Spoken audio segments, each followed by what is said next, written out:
Okay, had a few questions about how I do the question and answer to do the reading thing, and it's all very simple. It's very kind of based in psychology and things that we're drawn to and the reasons why we're drawn to them. So for the first thing, colors. Colors are kind of things that many people probably understand on their own. If you like green, if you like brown, if you like colors of nature, it probably means you enjoy being in nature. It probably means you're somebody that would rather spend your time in a quiet area as opposed to a loud rural or a loud urban area. You would rather be in a rural area. It means that you are probably a little bit more simple and less complex when it comes to behaviors, routines, likes and dislikes, friendship circles, and stuff like that. Animals, when I ask you about your favorite breed of dog, dogs give off a lot of information by breed. Like the people that we talked about in the last two videos, they both chose a wolf dog, wolf hybrid. Wolves are extremely loyal family animals, but they also have a very structured and strict hierarchy in which that they function. So their families are very important to them, but also very important to them is the structure of the family and how that structure was created and who is in that structure and why they're in that structure and who has that role and why they have that role. And all of that is super important to people that like wolves, wolf hybrids, any kind of wild pack animal. You can kind of make that link. The color purple is a tricky one because purple often was used to represent royalty back in the day. So a lot of people that are drawn to royalty have a lot of people that are drawn to purple have an inclination toward royalty, or they see themselves as important. They carry an air of sophistication and they believe themselves to be a bit higher on the social ladder than some of us other people. Probably on the bottom rung myself. Even though I like the color purple, it's not my favorite. Green is my favorite color. Red, very fiery. Look at me, noticeable color. People that like red normally like attention. They like to be the center of attention. They like to do crazy and exciting things, and they don't mind being noticed. Yellow is one of those that you would think it would be a very, look at me, color, but actually yellow is a color that is often linked with depression. So people that like yellow often have a more morose side. They have more of an Eeyore attitude. They have more of a Chicken Little, the sky is falling kind of look at things sometimes, so you have to be careful when you get to know those people. It can be, sunlight and bright and happiness, but you have to be careful which is which. Because he's eating his toys and he doesn't, you're not supposed to eat. You're not supposed to eat the toy. You're supposed to play with the toy. We get on to meals, like favorite meals. The amount of time that goes into the prep work, who taught you the meal, what the meal is based on, whether it's based on a culture or it's based on a region, an idea, a flavor. Meals all have different meanings. And so for the fried chicken or pinto beans and cornbread, these are all meals that mean that they cook all day. You spend time with the people that cook them. It's normally taught in the family because it is an all-day cooking scenario when you cook these things. And it's often, the cornbread is often recipes that are as different as daylight start between families, and every cornbread person has their own family recipe that was passed down. And so people that like those kind of recipes normally are very family oriented, and they're more structured in routine. Their stability comes from having things around them that remind them of the people they love and the things that they love. And so they're homebodies, and they love their culture, they love the people that raised them, and they want to keep that alive. And so they learn to cook these meals because that's their way of showing that they respect the people that raised them and what they were taught. So they're very anchored in the past, they appreciate the past, and they enjoy sharing the past with others and saying, look, there are some great things that happened in our past, and we just need to focus on the great things and not the bad things. And so these are kind of like the caretakers of past memories, the caretakers of past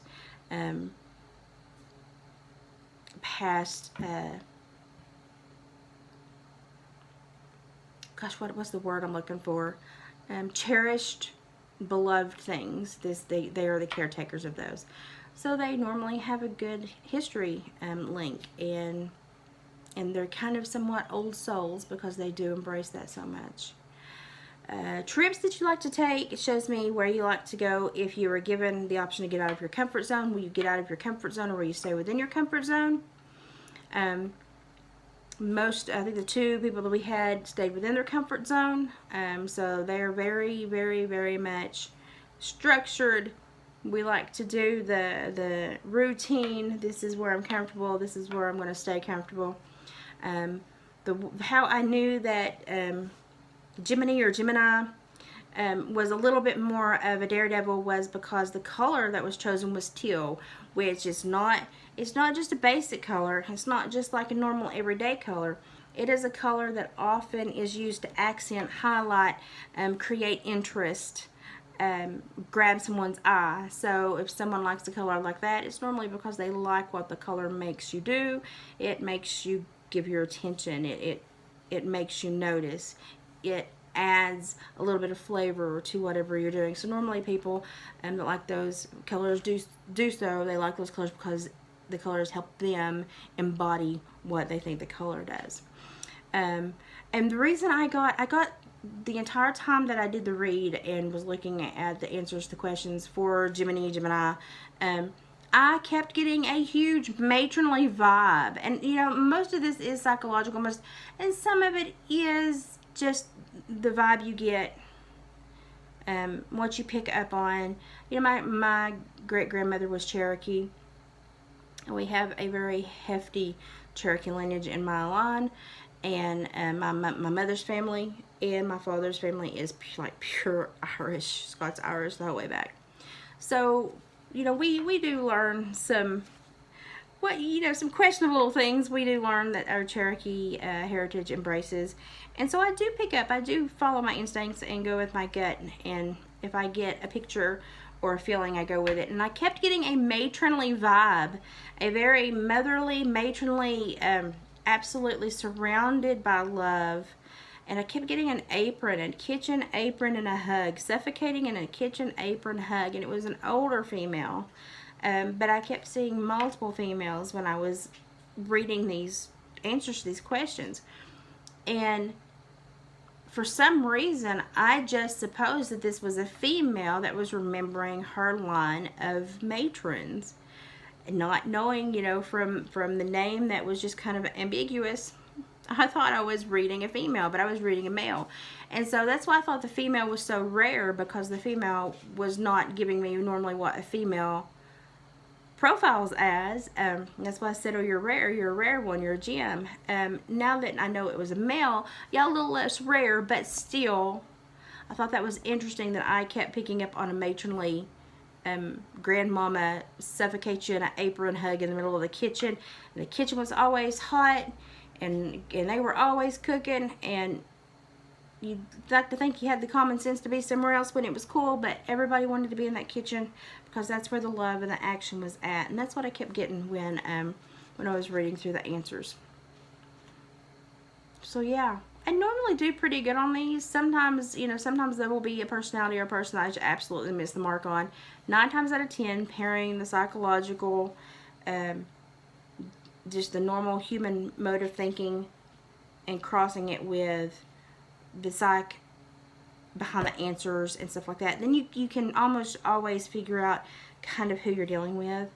And it's kind of interesting. And like when I was a parole officer, people would say, you know, when you have women come in, be careful, you don't know who is this gang member's woman, or this gang member's girlfriend right now, or this gang member's queen right now, and I thought that was very strange because I could tell immediately. Just here to tell you, the more rhinestones they had on their fingernails, the more problems they could create for you. So that was a norm for me. And I also used to work at a wilderness youth camp, and there was a young lady that had snuck in cigarettes, and they did not know how many she had smoked. She said she had smoked one. They sent me back with the child. They said, do you think you can figure out what's going on? And I said, yeah, sure. I see if she snuck a whole pack in, or just, did just sneak one in. I can figure that out. And they stayed in a treatment plan meeting with the foster parents. And I took the young lady back to the camp. So we hiked back to the camp, the cabins in the woods and the tents in the woods. And she is in a new campsite that had actual cabins. So it was a very nice campsite. And I said, okay, so right now I want you to produce that cigarette butt for me. And we're going to go prove to them that, yeah, you smoked one, and we're going to get through this. She thought I was on her side at that point. She thought I was just wanting one cigarette butt and we were going to get an end to this. But what I was doing was just asking her to physically give me proof so that we could, well, she thought, satisfy the uppers, but I was actually wanting to see what she did to provide that proof. So she did not walk just in one spot. And if you had been in camp for several days going through nicotine withdrawal and had the ability to smoke a cigarette, you would remember every drag off of that cigarette. It would be a special moment for you. And she did not just go to one place. She went to several places around a few of the cabins and still could not find a cigarette butt, mostly because she had probably dug up and buried them, or raccoons and everything else had probably dragged them off. So I'm sitting down, and she comes to me and she goes, I can't find any. I said, okay. Or she said, I can't find it. And I said, okay. I said, you mean you can't find any? And she looked at me and she goes, no, I can't find it. I said, no, you mean you can't find any? You can't find any of the several you smoked. And she goes, what? And I said, well, listen. And I told her what I just told you. If you had smoked just one, you would remember it. That would have been a memory. You would have been hanging on to every drag, and you would know exactly where you stood, exactly what you were thinking about, and every puff you took and what you did with it, because that would be a cherished moment for you, because I know you're addicted to nicotine. I said, so by you going everywhere, I said, I know you smoked way more than one. And so you've brought in a hidden pack, and you've got it through 3 levels of security. And you're very good at this, but it's time to give it up now, because unless you smoked them all, I found you out, and you're just going to get in more trouble, so just cough them up now. And she just kind of looked at me and she goes, fine, how did you do that? And I said, honey, when a dog goes into a yard and he's peed on the same tree for 20 years, I said, he goes straight for that tree, and he goes straight on for his business. I said, if you had smoked one, you would have went straight to that one spot, straight on out. I said, because you meandered and looked, I said, that meant that you had more options to find a cigarette butt, which meant you had smoked more cigarettes, and you had lied about how many you had brought in. I said, so, we know you lied, just cough them up. She looked at me and she goes, you're smart. And I said, or you're not as smart as you think you are. I said, I guess we'll figure that out as you're here a little bit longer. And unfortunately, she did not do very well. I think she ended up getting kicked out, did physical altercations, and then like 10 years later, I was sitting in I did a 5-county rotation for supervision for the courts, and I was sitting in another county way away from where I lived and normally worked. And lo and behold, if the new recruits from court came in to go through intake for probation, and lo and behold, I walked into the waiting room to go start going down the list, and there she was. And she goes, Chief Liz, because they called the council chief. And I went, I said, I'd be much happier had I not saw you here today. I said, that doesn't bode well. She goes, it's just a little hiccup, little snag. And I was like them cigarettes were? And she goes, oh, you still remember that? I said, yeah, I still remember that. And I turned around and I looked at the officers there, and I said, I know I'm not a regular officer and I'm just filling in. I said, but I'm gonna go ahead and say conflict, and someone else needs to take this one. And so I pawned her off on somebody else because I just had too much history knowledge of that young woman. It wouldn't have done well for me to have done her intake for probation and set her up for that officer. She needed to go with somebody else that did not know her so they could have a clean slate. So, yeah. So now you know how I get the answers, kind of what I do, how I think. the vibes that I allow hit me, the ones that I accept, and how I may read on those. And then you had a little story time with Mama Liz about how common sense sometimes works. And you know, and now I'm going to end this by saying, did you hear about the CDC stating that if you had any of the COVID vaccines, you cannot give plasma to help with anyone that's convalescing that needs antibodies to help get through COVID. If you've had the COVID vaccines, you can't give your plasma. And we're like, well, why can't you? You know, and I'm trying to listen to this radio segment, and it's because the COVID vaccine eradicates the antibodies in the blood. Now, if you've had COVID, you have antibodies. That's how we get herd immunity. That's what we're going for, right? That's why people are getting the vaccine, so that everybody can get vaccinated so they can build antibodies so that we get to herd immunity, right? But they just stated on the radio that if you have had any of the COVID-19 vaccines, and this is also on the CDC website, if you've had any of the COVID-19 vaccines, you can't donate your plasma to help with those convalescing from COVID-19, because the COVID-19 vaccine kills the antibodies. If it kills the antibodies, then aren't you wide open? Aren't you wide open and have nothing to guard against this again? Question everything, people. Question everything. It's all coming out. That's just a little too strange for me.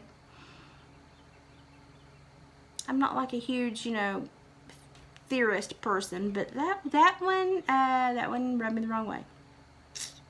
Alright, it's hot here today. I've been playing in the yard with the puppies. Probably going to make another video about that and my trip that I just went through, but now you know, Mama Liz out.